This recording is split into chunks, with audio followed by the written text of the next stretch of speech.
ഞാൻ പെറ്റ മകനെ എന്ന് പറഞ്ഞ് കരഞ്ഞ ഒരു അമ്മയെ പറ്റി നമ്മളോട് ഇമോഷണലായി സംസാരിച്ചിരുന്ന CPM നേതാക്കന്മാർ പറയണം, ഇനി ആ അമ്മ എന്ത് പറഞ്ഞ് കരയണം? എൻ്റെ മകനെ കൊന്നവരോട് സന്ധി ചെയ്ത പാർട്ടി എന്ന് പറഞ്ഞ് കരയണം.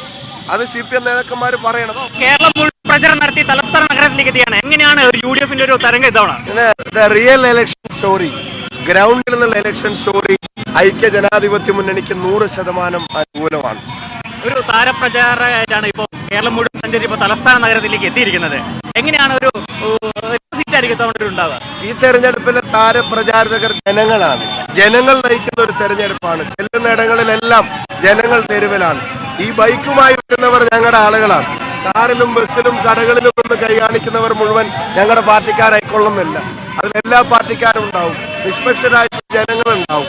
അപ്പം ജനങ്ങൾ ഞങ്ങൾക്ക് അനുകൂലമായതുകൊണ്ടാണ് എല്ലാ പ്രചാരത്തിന്റെയും കരുത്ത്.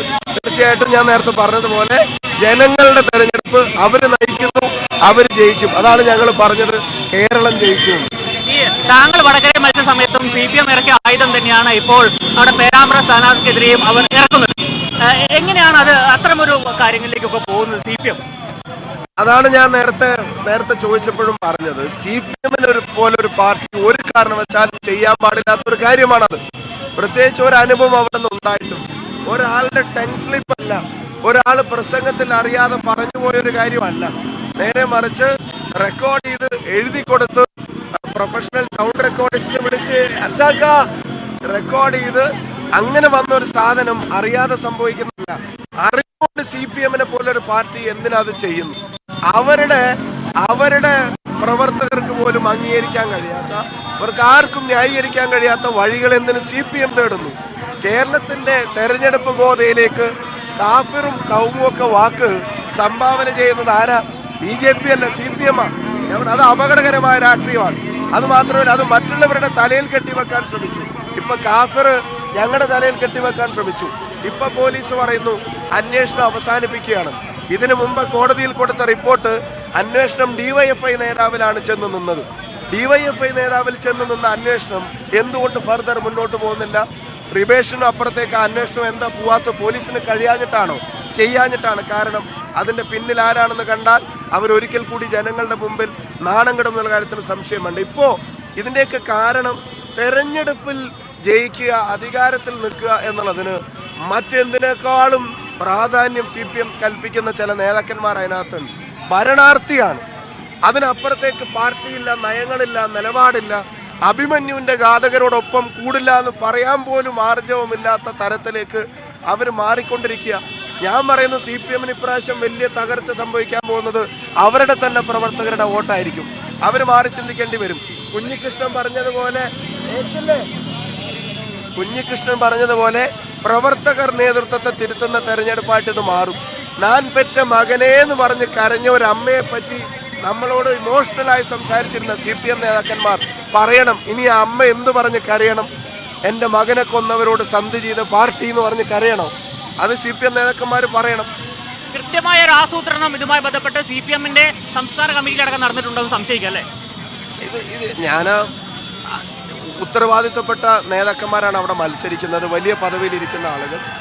CPM-നെ പോലെ ഒരു പാർട്ടി ഒരു അനൗൺസ്മെന്റിലേക്ക് പോകുമ്പോൾ കോൺഗ്രസ് പോലെ UDF പോലെ അല്ല, അവർക്ക് വിവിധ തലങ്ങളിലുള്ള ചെക്കിങ്ങും സിസ്റ്റവും സംവിധാനവും പാർട്ടി കാര്യങ്ങളൊക്കെ ഉള്ളതാണ്.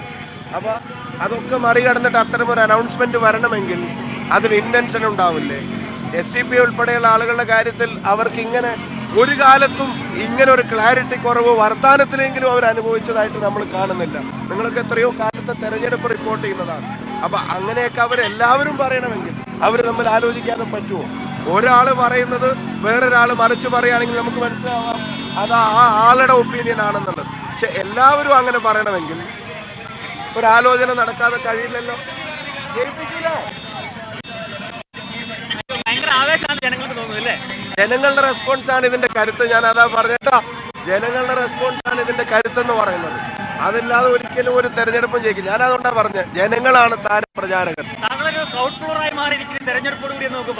അങ്ങനെയല്ല, ഞങ്ങൾ ക്രൗഡിനൊപ്പം നടക്കാൻ ആഗ്രഹിക്കുകയാണ്. കാരണം ക്രൗഡ് ഞങ്ങളുടെ കൂടെയാണ്, അതിൽക്കൊപ്പം നടത്താൻ ഞങ്ങൾ ഓടിക്കൊണ്ടിരിക്കുകയാണ്. എനിക്കെതിരെ കേസ് കൊടുക്കാൻ പറ്റില്ലല്ലോ, ഞാനല്ലല്ലോ അത് ഉണ്ടാക്കിയത്.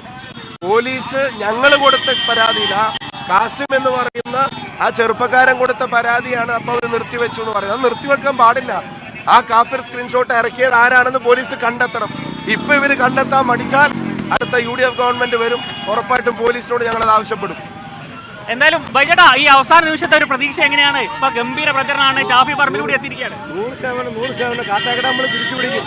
കാട്ടാക്കട തിരിച്ചു വരും. UDF സർക്കാർ അധികാരത്തിൽ വരുമ്പോൾ കാട്ടാക്കടയുടെ പ്രതിനിധി ഉണ്ടാവുന്നുള്ള ഒരു ഉറപ്പാ. ഇത്തവണ അട്ടിമറിച്ച് നമ്മൾ കപ്പ് എടുത്തു. സംശയം എന്താ കാട്ടാക്കട നമ്മൾ പിടിക്കും. UDF സർക്കാർ അധികാരത്തിൽ വരുമ്പോൾ കാട്ടാക്കടയുടെ പ്രതിനിധി ഉണ്ടാവുന്നുള്ള ഒരു ഉറപ്പാ. എന്തായാലും വലിയ പ്രതീക്ഷ തന്നെയാണ് UDF സ്ഥാനാർത്ഥിയും പങ്കുവയ്ക്കുന്നത്. കേരളത്തിൽ ഇത്തവണ UDF തരംഗമുണ്ടാവുന്നതാണ് ഷാഫി പറമ്പിലും വ്യക്തമാക്കുന്നത്. ക്യാമറമാൻ എസ് സനോഷിനൊപ്പം രജീഷ് നരിക്കുനി, മീഡിയ 1, തിരുവനന്തപുരം.